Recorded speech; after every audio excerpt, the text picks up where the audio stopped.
All right, we're opening a case file that a lot of people thought was buried and forgotten. The year is 2026, and the ghosts of Raccoon City, well, they're clawing their way back into the present. This is a deep dive into a corporate cover-up so massive, its fallout is still claiming lives almost 3 decades later. For 28 years, the world's been told one story: a viral outbreak, a necessary missile strike to contain it. Tragic, but essential, right? But that crater wasn't just a grave for a city. It was a lockbox. And now, the secrets it was designed to keep buried forever are starting to leak out, with some seriously deadly consequences. And that brings us to the central question of this entire investigation. You've got this string of bizarre deaths, and they're all targeting the last remaining survivors of that 1998 incident. Now, the cause of death isn't some monster you can see. The victims are found with these strange black marks spreading across their skin. It's evidence of something inside them, a dormant curse that's finally decided to wake up. So why now? Why are the city's ghosts coming back to kill the living? Our investigation really kicks off with the curse that everyone who managed to escape that city carries. It's a latent T-virus mutation, and it's got a name: Raccoon's Curse. Now, this case pulls 2 very different survivors into its orbit. First, you've got Grace Ashcroft. She's an FBI analyst, and for her, this whole thing is pure survival horror. We're talking limited resources, constant pressure. Then you've got the legend himself, DSO agent Leon S. Kennedy. His world is action horror. Tons of firepower, huge boss battles. They have 2 totally different ways of doing things, but they're both being forced to confront the exact same ghost from their past. So this is the crucial piece of the puzzle: Raccoon City Syndrome, or RCS. Think of it like a ticking clock. For 28 years, the survivors' own immune systems have managed to keep this mutated T-virus locked down. But now it's changing. It's evolving, becoming immune to their antibodies. It's basically an unavoidable death sentence. Those black blotches on the victims? That's the final stage. And here's the real kicker: Leon himself is infected. That clock? It's ticking for him too. For Grace, this isn't just another case. It is deeply, deeply personal. Her first lead takes her to the Wrenwood Hotel, the exact spot where her mother was murdered 8 years ago. So she's not just walking into a crime scene. She's stepping right back into the worst night of her entire life, forced to relive the memory of some hooded man who took everything from her. Grace's investigation is cut short, though. She's abducted and hauled off to the Rhodes Hill Chronic Care Center. It's supposed to be a place of healing, but it's actually a laboratory of pure horror. And this is where we meet our primary antagonist, Victor Gideon. He's a former Umbrella scientist, and he is completely obsessed with carrying out the final will of Umbrella's founder, Oswell E. Spencer. He's the one who kidnaps Grace, calling her the special chosen one. He doesn't see a person, he just sees a key. Inside Rhodes Hill, Grace wakes up. She's alone, she's unarmed. The environment itself becomes the enemy. The whole facility is plunged into darkness, and the only tool she has is a single lighter. This creates this brilliant survival mechanic, right?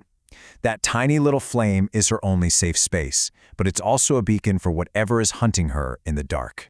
This whole design choice really defines the main threat Grace is up against, this relentless monster known only as the Girl. You can't hurt it with conventional weapons, but it has one huge weakness: light. This forces you into this terrifying cat-and-mouse game where the environment is literally your only weapon. You're not trying to kill it, you're just trying to survive. And that creates this palpable, suffocating tension. It's just incredible. Grace's time in Rhodes Hill is just a claustrophobic nightmare. She is constantly being stalked by the Girl, all while she's scavenging for every last bullet, every last herb. And her whole ordeal gets even heavier when she finds Emily, a young, blind girl who's also one of Gideon's experiments. Suddenly, Grace's mission isn't just about her own survival anymore. It's about protecting this kid, all while the staff and patients are gruesomely turning into zombies all around them. After a harrowing escape from Rhodes Hill, the investigation leads to its terrifying center, the quarantined ruins of Raccoon City itself. And it's here that the true scale of this conspiracy really starts to unravel. Okay, let's break down this cover-up because it's deep. The official story about the '98 missile strike, it was a lie. It was never about containing the virus. A shadowy group called the Connections ordered that strike to hide a bioweapon called Elpis, which was stashed in an underground facility called ARC. Raccoon City was wiped off the map to bury a secret. And now, 28 years later, both Leon and Grace are being lured right back to ground zero. Now for Leon, this isn't survival horror, it's psychological horror. Going back into those ruins forces him to confront the trauma of his first day as a cop, and this agent from the Connections, a guy named Zeno, he exploits it, taunting him with projections of the past. All the while, Leon's Raccoon City syndrome is getting worse. His body is literally failing him as he's forced to fight the monsters of the present and the ghosts of his past. The trail leads deep beneath the city's crater, to the hidden facility where this whole thing started. We are now going down into the Ark, where the final, twisted secrets of Oswell E. Spencer and the Umbrella Corporation are about to be laid bare. Inside the Ark, everything comes to a head. Zeno thinks Elpis is a mind control virus and that Grace is some kind of clone who holds the key. But then, Grace finds a disc her mother hid. It has an interview with an old, regretful Oswell Spencer, and on it, he reveals he adopted a normal baby girl named Grace, who represented his hope for redemption. In that single moment, Grace understands everything. The password isn't some complex code. It's just one word: hope. And this is the ultimate twist. Zeno and the Connections, they had it all wrong. Elpis was never a weapon. It's a powerful antiviral, capable of wiping out the T-virus, and even his parents' strain. Spencer wasn't creating a tool for world domination. He was creating his atonement. The key wasn't some clone, it was his hope, embodied in his daughter Grace. So, with the truth finally out, the Ark facility basically becomes a war zone. The final act of this case isn't about solving a mystery anymore. It's about surviving the fallout and dealing with the last twitching remnants of a dead corporation. Grace uses Elpis to cure Leon of his Raccoon City syndrome, just in the nick of time, because of course, Victor Gideon comes crashing back in. Feeling betrayed and absolutely furious, Gideon triggers the facility's self-destruct and mutates into this monstrous creature. It's the final, explosive showdown. A newly cured Leon facing what he calls Umbrella's last skeleton, fighting to end the corporation's legacy for good as the whole place collapses around them.